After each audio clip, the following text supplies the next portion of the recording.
Surgical strike పాకిస్తాన్లో ఉన్న ఉగ్రదాడుల మీద అయితే ఇండియా చాలా ఈజీగా చేయగలిగింది.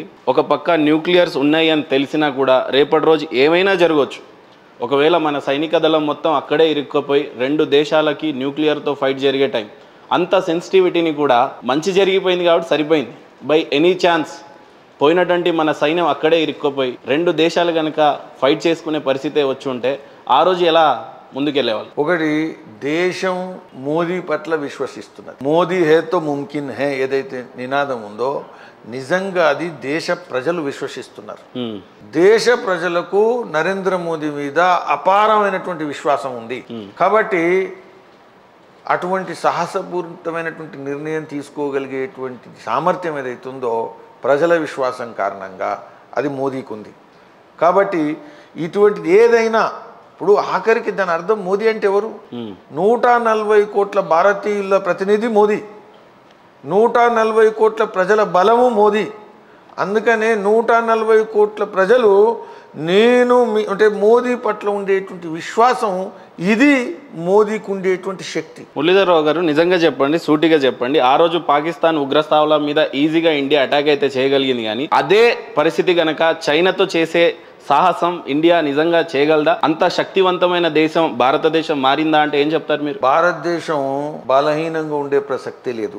ఈ రోజు ప్రపంచంలో చైనాను ఎదుర్కోగలిగేటువంటి దేశం ఏదైనా ఉందంటే నేను కాదు, ఇది ప్రపంచంలో ఉండేటువంటి అన్ని దేశాలు, అది ఆస్ట్రేలియా కానీ, అమెరికా కానీ, జపాన్ కానీ, తాయివాన్ కానీ, ప్రపంచంలో ఉండేటువంటి అన్ని దేశాలు కూడా ఒకటి గుర్తించింది ఏంటంటే చైనాను రాబోయే రోజుల్లో ధీటుగా ఎదుర్కోగలిగేటువంటి సామర్థ్యం ఏదైనా ఉందంటే అది భారతదేశానికి ఉంది, నరేంద్ర మోదీ గారికి. Even as a Indian I proud to say that Narendra Modi గారి నాయకత్వంలో ఉంది. మీకు విషయం చెప్తాను, ఇవి నిన్ననే జరిగిన ఇన్సిడెంట్. ఇది బీజేపీ స్టూడియోలో జరిగిన విషయం కాదు, లేకపోతే దేశంలో ఉండేటువంటి న్యూస్ మీడియా స్టూడియోలో జరిగింది కాదు, గోధి మీడియా అని చెప్పడానికి. మన విద్యార్థుల ముందు పుతిన్ గారు నిన్న మాట్లాడినటువంటి విషయం ఇప్పుడు నడుస్తుంది చర్చ. పుతిన్ గారు చెప్పారు, నరేంద్ర మోదీ గారి నాయకత్వంలో నేను చూస్తున్నా చాలా నాకు విశ్వాసం ఉంది, 150 కోట్ల భారతీయుల ఉండి ఇంత పెద్ద దేశము నరేంద్ర మోదీ గారి నాయకత్వంలో మొదటిసారి నేను చూస్తున్నా స్వతంత్ర విదేశ విధానం ఏదైతుందో అంటే ఫారిన్ పాలసీ విషయంలో పూర్తిగా అటానమస్గా స్వతంత్రంగా ఆలోచిస్తున్నది, ఇది hats off to prime minister Narendra Modi అని పుతిన్ అన్నాడు. ఇంకేం కావాలా అంటే ఏదేదో చిన్న బోట్స్వానా లేకపోతే ఇంకేదో లేకపోతే కువైటో లేకపోతే దేశం కాదు, అతిపెద్ద దేశం. మనకు అనేక సంవత్సరాలు దశాబ్దాలుగా కాంగ్రెస్ హయాంలో కూడా రక్షణ సామాగ్రి ఇచ్చినటువంటి దేశం. అటువంటి దేశము ఈరోజు సెక్యూరిటీ కౌన్సిల్లో ఒక వీటో ఉండేటువంటి దేశం.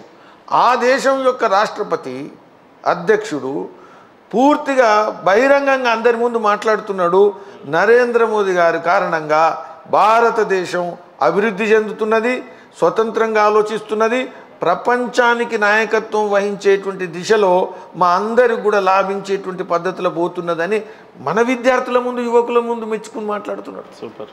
కాబట్టి ఈ 100% చైనా విషయంలో మీరు చైనా ఏంటి, గల్వాన్ యుద్ధం అయినప్పుడు నరేంద్ర మోదీ గారు కోవిడ్ నడుస్తున్నా ఇబ్బందులున్నా అక్కడికి బార్డర్ మీదకి పోయి సైనికులను ఉద్దేశించి అక్కడి నుంచి 150 కోట్ల భారతీయులతో మాట్లాడిండు. మిస్టర్ ఖబర్దార్, భారతదేశం ఏదో అనుకునేవు బనానా కంట్రీ అనుకునేవు, భారతదేశం పూర్తిగా సిద్ధంగా ఉంది అని చెప్పిండు. కాబట్టి చైనా ఏదో నెహ్రూ ఉన్నప్పుడు ఉన్నటువంటి భారతదేశం కాదు ఇది అనేది విషయం అర్థమైంది. ఈ వేదికగా మురళీధరరావు గారు నమో టాక్స్ వేదికగా మిమ్మల్ని అప్రిషియేట్ చేయాల్సిన విషయం ఏంటంటే 2014లో గ్లోబల్ ర్యాంక్లో భారతదేశం జీడిపి 10వ ర్యాంక్లో ఉండింది. ఈ రోజున నరేంద్ర మోడీ గారి హయాంలో ఒక్కసారి -5% కోవిడ్ టైంలో వెళ్ళింది, కానీ ఈ రోజు 5వ స్థానంలోకి వచ్చింది. తొందరలో 2029 కల్లా మనం 3rd ప్లేస్కి వెళ్తున్నాం అన్నట్టు వినపడతా ఉంది. అసలు భారతదేశంలో ఆత్మవిశ్వాసాన్ని కంప్లీట్గా పూర్తిగా దెబ్బతీసినటువంటి నాయకత్వం ఉందంటే అది కాంగ్రెసు, ఆయన తర్వాత కమ్యూనిస్టులు. వీళ్ళు ఈ దేశానికి లాభం చేసిందని కన్నా ఎక్కువ కొన్ని దశాబ్దాలుగానైతే కమ్యూనిస్టులు అయితే మొదటి నుంచి, కాంగ్రెస్ అయితే కొన్ని దశాబ్దాలుగా లాభం కన్నా నష్టం ఎక్కువ చేస్తున్నారు. మీరు ఒకటి గమనించాలా, ఈ దేశం 1000 సంవత్సరాలు, నేను చెప్పట్లే ఇది ఏదో ఆర్ఎస్ఎస్లో మేము పుస్తకం ప్రచురించి చెప్పట్లే, ప్రపంచం ఏదైతుందో OECD కంట్రీస్, డెవలప్డ్ కంట్రీస్ ఏదైతే కమిషన్ వేసి ఆ కమిషన్ రాసినటువంటి పుస్తకం ఏదైతే రిపోర్ట్ ఏదైతుందో వాళ్ళు చెప్పింది ఏంటంటే భారతదేశము 25% వరల్డ్ ట్రేడ్ నడిపించేది. అంటే ప్రపంచంలో ఉండేటువంటి వరల్డ్ ట్రేడ్ కనుక ఎక్స్ ఉంటే ఆ ఎక్స్లో 25% ఎవరిది అంటే ఒకటే భారతదేశంది. అంతా 1 సంవత్సరం 2 సంవత్సరాలు కాదు, 1000 సంవత్సరాలు కంటిన్యూస్గా. మీరు ఉదాహరణకు ఈరోజు అమెరికా నంబర్ 1 వ్యాపారంలో ఉంది. ఎప్పటి నుంచి ఉంది? సెకండ్ వరల్డ్ వార్ అయినాక 1945 నుంచి ఇప్పటి వరకు ఉంది. 1945 నుంచి ఇప్పుడు ఎంత అంటే 75 సంవత్సరాలు, 80 సంవత్సరాలు. అంటే ఒక అమెరికాకు కెప్టెన్ ఆఫ్ ద వరల్డ్ 70-80 సంవత్సరాలలో అలసిపోతున్నారు, దమ్మొస్తున్నారు. అంతకుముందు రవి అస్తమించని సామ్రాజ్యం ఇంగ్లాండ్ ఎన్ని సంవత్సరాలు ఉంది? 150-200 సంవత్సరాలు మ్యాక్సిమం దమ్మొచ్చింది. కానీ భారతదేశము 1000 ఇయర్స్ కంప్లీట్గా 1 సంవత్సరం కూడా ఆగకుండా వరల్డ్ కెప్టెన్గా నిలబడ్డది. ఇది భారతదేశం. అటువంటి భారతదేశాన్ని మళ్ళీ అక్కడికి తీసుకుపోవాలనేటువంటి కలగనడం పాపమా, అపరాధమా? ఇది నరేంద్ర మోదీ గారు చేస్తున్నటువంటి పని. కలగనండి, మళ్ళీ ప్రపంచంలో విశ్వగురు భారతదేశం కావాల్సిందే. ఇది నరేంద్ర మోదీ గారు చేస్తున్నారు. మీరు ఈరోజు 2014లో నరేంద్ర మోదీ గారు ప్రధానిగా అయినప్పుడు 10th పొజిషన్లో ఉన్నాం. ఈరోజు $3.7 ట్రిలియన్ జీడిపి మనం తీసుకొచ్చినాం. 5వ నంబర్ పొజిషన్కి వచ్చినాం. రాబోయేటువంటి 29 వరకు ఇది 3వ నంబర్కు పోతుంది. 2047 వరకు అంటే దేశం ముందు, ప్రజల ముందు మళ్ళీ 47 పెట్టారు. 47 వరకు మనం వరల్డ్ కెప్టెన్ కావాలా? సాధ్యమవుతుందంటారా? ఎందుకు అసలు మనం అనుకోకపోతే సాధ్యమైంది. అనుకున్న తర్వాత అనుకున్నాక 2 సంవత్సరాలు లేట్ కావచ్చు, కానీ అనుకోకపోతే 100 సంవత్సరాలు లేట్ అవుతాం.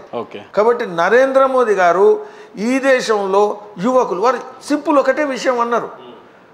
1947 స్వాతంత్రం కన్నా 25 సంవత్సరాల ముందు దేశంలో ఎవరైనా ఏం కోరుకున్నారు?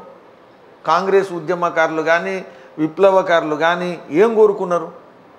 ఈ దేశానికి స్వాతంత్రం కావాలా అని కోరుకున్నారు. ఇంతే కదా? స్వాతంత్రం వచ్చిందా లేదా? వచ్చింది. నరేంద్ర మోదీ గారు ఏమంటారంటే మనమేం కోరుకోవాలా? ప్రపంచంలో ఇండియా నంబర్ 1 కావాలా అనేది కోరుకుంటే 25 సంవత్సరాల్లో మనం అది సాధిస్తాం. సో ఈ విధంగా దేశ ప్రజల్ని, యువకుల్ని ప్రేరణ ఇచ్చి స్వాతంత్రం వచ్చింది, ఇక నువ్వు చేసేది ఏంది లేకపోతే. అందుకని స్వాతంత్రం వచ్చింది, మనం చేయాల్సింది ఏంటంటే ఇండియా నంబర్ 1. దీనికోసం మనం జీవించాలా?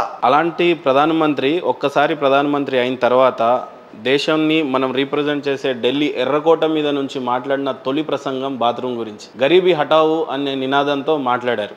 బీజేపీ ఏ ఆశయాల కోసం అయితే స్థాపన జరిగిందో poorer should be poor serve first అని చెప్పారు. అంటే ఈ జనంలో ఉన్న దరిద్ర రేఖ కింద ఉన్న పేదోడు, చివరి పేదోడికి కూడా మీ పథకం అందాలి అనే దాని మీద ఆశయాలు, ఆ కలలు కన్నారు. నిజంగా గరీబీ హటావ్ కానీ ఈరోజు ఈ పేదరిక నిర్మూలన కానీ జరిగిందా అంటే ఏం చెప్తారు? వాస్తవంగా ఇది చాలా స్వాతంత్ర భారతదేశంలో మన ప్రధానమైన అంశం. దేశంలో సామాన్య ప్రజల యొక్క పరిస్థితి ఇది. ప్రభుత్వం ఉన్నది టాటా కోసం కాదు, ప్రభుత్వం బిర్లా కోసం కాదు, ప్రభుత్వం అడానీ కోసం కాదు, ప్రభుత్వం ఇన్ఫోసిస్ కోసం కాదు, ప్రభుత్వం విప్రో కోసం కాదు. ప్రభుత్వం ఉండేది సామాన్య ప్రజల కోసం. గమనించాలా, ఈ కాంగ్రెస్ వాళ్ళు ఏమంటున్నారు ఈ మధ్యన అంటే 80 కోట్లు మీరే 5 కిలోల బియ్యం ఇస్తున్నారు కదా, అంటే 80 కోట్లు బీద వాళ్ళు ఉన్నట్టే కదా. 140 కోట్లలో 80 కోట్లు బీద వాళ్ళు ఉంటే నువ్వేం చేస్తున్నావు 10 సంవత్సరాలని వాళ్ళు అంటున్నారు. మంచి ప్రశ్న ఇది, కానీ వాళ్ళు బుద్ధి లేదు, వాళ్ళకి అర్థమైతలేదు. అసలు 1970లో ఇందిరాగాంధీ గరీబీ హఠావో ఉంది కదా, అన్నాక కూడా ప్రభుత్వం ఎక్కువసార్లు నువ్వే నడిపినావు కదా. మరి నువ్వు ఇన్ని సంవత్సరాలు 70 సంవత్సరాలు ఈ దేశంలో ప్రభుత్వం నడిపిన తర్వాత కూడా 80 కోట్లు బీద వాళ్ళు ఎందుకు మిగిలారు? ఇది నీ ప్రశ్న. నువ్వు ఫెయిల్ అయినావు కాబట్టే ఉన్నారు, నువ్వు ఫెయిల్ అయినారు కాబట్టి మేము సర్వ్ చేయాల్సి వస్తున్నది. ఇది ప్రధానమైనటువంటి విషయం. ఈ దేశంలో నరేంద్ర మోదీ ప్రధాని అయ్యారు. అయిన తర్వాత ప్రధానమంత్రి రాకెట్ల కోసం పనిచేయాలా, సెటిలైట్ల కోసం పనిచేయాలా, లేకపోతే ఎయిర్పోర్ట్ల కోసం పనిచేయాలా, ఇది అందరూ చూస్తారు. కానీ మహిళల స్వచ్ఛత విషయంలో, శౌచాలయం విషయంలో, టాయిలెట్ విషయంలో ఎందుకంటే ఇంట్లో టాయిలెట్ ఉంటే మీకు పనికి వస్తుంది, నాకు పనికి వస్తుంది. కానీ మనకన్నా ఎక్కువ పనికి వచ్చేది మహిళలకు.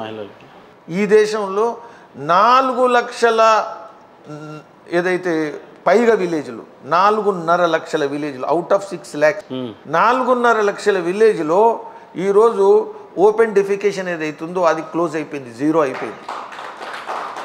ఏమైనా ఆడపిల్లల ఆత్మగౌరవం. నేను తెలంగాణలో ఇక్కడ ఉండేటువంటి చాలా మంది తెలుసు, తెలంగాణలో మేము గ్రామాలకు పోతున్నప్పుడు స్కూటర్ మీద పోయినా, బస్సులో పోయినా, కార్లో పోయినా, మీరు 6 గంటల తర్వాత 7 గంటల తర్వాత పోతే ఆడవాళ్ళు కేవలం రాత్రి ఉపయోగించుకోవాలి. వాళ్ళు రాత్రి కోసం వేడి చేయాలి. రోడ్ల మీద 2 పక్కల నిల్చుంటారు. ఎవరు పోతున్నా కానీ లైట్లు కొడుతుంటే మళ్ళీ లేచి నిలబడతారు, మళ్ళీ కూర్చుంటారు, మళ్ళీ నిలబడతారు, మళ్ళీ కూర్చుంటారు. ఇది బీద వాళ్ళు ఉండేటువంటి ఆడవాళ్ళు ఈ దేశంలో నేను నా జీవితంలో చూసిన. బట్ ఈ విషయాన్ని మాట్లాడడానికి నిజంగానే ఎవరు ధైర్యం చేయలేదు. అలాంటిది ఒక ప్రధానమంత్రి మాట్లాడడం అనేది ఆషామాషి కాదు సార్. కాబట్టి ఈ దేశంలో ఫోకస్ ఎక్కడ, టార్గెట్ ఎక్కడ, గవర్నెన్స్ యొక్క టార్గెట్ ఏంది అనుకున్నప్పుడు అతను నిర్ణయించాడు మహిళలకు ఇంపార్టెంట్, మన అందరికీ ఇంపార్టెంట్. అసలు ఓపెన్ డిఫికేషన్ ఉంటే విపరీతమైన హెల్త్ ప్రాబ్లమ్స్ అందరికీ. కానీ దాన్ని టార్గెట్ చేసి సాచురేషన్ పాయింట్ ఇప్పుడు డిసైడ్ చేయడం చాలామంది. మనం ఇక్కడ దళిత బంధు డిసైడ్ చేసిండ్రు, మనకు తెలుసు మంచి ప్రాజెక్టా కాదా కాదు. కానీ ఒక ప్రాజెక్ట్ అనుకున్న తర్వాత, ఒక స్కీమ్ అనుకున్న తర్వాత దాన్ని step by step last mile delivery ఏదైతుందో అది కంప్లీట్గా గ్యారంటీ. ఎందుకని మోదీ గ్యారంటీ, మోదీ గ్యారంటీ ఎందుకంటే ఎందుకు. రెండో విషయం, ఈరోజు ప్రపంచంలో బీదవాళ్ళు ఎక్కువ ఉన్నారు, మనం ఒప్పుకున్నాం. మన దేశంలో జనాభా ఎక్కువ ఉంది. ఈ దేశంలో నేను చిన్నప్పుడు ఇక్కడ ఉండేటువంటి చాలామందికి తెలుసు, బ్యాంకుకు పోతే బ్యాంక్ అకౌంట్ ఓపెన్ చేయాలంటే మినిమం 1000 రూపాయలు ఉండాలా, మినిమం 1000 రూపాయలు ఉండాలా అనేటువంటి వాళ్ళు లేనటువంటి వాళ్ళు చాలామంది ఉన్నారు. వాళ్ళ గురించి ఏ బ్యాంక్ ఆలోచించింది? అయిన తర్వాత బ్యాంక్ అకౌంట్ ఎవరితో కస్టమర్తో చేయిస్తే వాళ్ళ కమిషను. ఇది కమర్షియల్ సిస్టమ్. కానీ ఈ దేశంలో బ్యాంకబుల్, నేను బ్యాంకులో అకౌంటే ఓపెన్ చేయకపోతే నాకు బ్యాంకు వర్ది పర్సన్ ఎప్పుడు అనుకుంటుంది, నాకు రేపు లోన్ ఎప్పుడు వస్తుంది. కాబట్టి నాకు బ్యాంకుకు సంబంధం లేదు. 70 సంవత్సరాల నుంచి బ్యాంకులు ఉన్నాయి, 65,000 బ్రాంచ్లు ఉన్నాయి. కానీ నాకు బ్యాంకుకు సంబంధం లేదు. అంటే దేశంలో అత్యధికమైనటువంటి మెజారిటీ ప్రజలకు బ్యాంకు ఉంది, వాళ్ళు ఉన్నారు, కానీ బ్యాంకుకు వాళ్ళకి సంబంధం లేదు. అటువంటిది దేశ ప్రధాని టార్గెట్ పెట్టుకున్నాడు. బ్యాంక్ అకౌంట్ లేనటువంటి కుటుంబం ఉండకూడదు, వ్యక్తి ఉండకూడదు భారతదేశంలో. ఈరోజు 50 కోట్ల బ్యాంక్ అకౌంట్లు జనధన్ కింద ఓపెన్ అయినాయి. 50 కోట్లు అంటే ఎంత? అమెరికా జనాభా మనకన్నా తక్కువ, యూరోప్ జనాభా అంతా కలిపితే కూడా 50 కోట్ల కన్నా తక్కువ. కాబట్టి 50 కోట్లు అంటే ఒక ప్రపంచంలో ఒక మొత్తం ఒక 50 దేశాలు కలిపితే ఎంతైతే జనాభా ఉంటుందో అంత. అన్ని అంటే యునైటెడ్ నేషన్ హిస్టరీలో ఈ ప్రపంచంలో ఉండేటువంటి హిస్టరీ కనుక తీస్తే దేశ ప్రధాని కారణంగా 50 కోట్ల మందికి బ్యాంక్ అకౌంట్ ఓపెన్ అయినటువంటి హిస్టరీ ఏదైనా తీస్తే అది కేవలం ఫస్ట్ ఒకటే ఇదే, ఇంకా వేరే లేదు.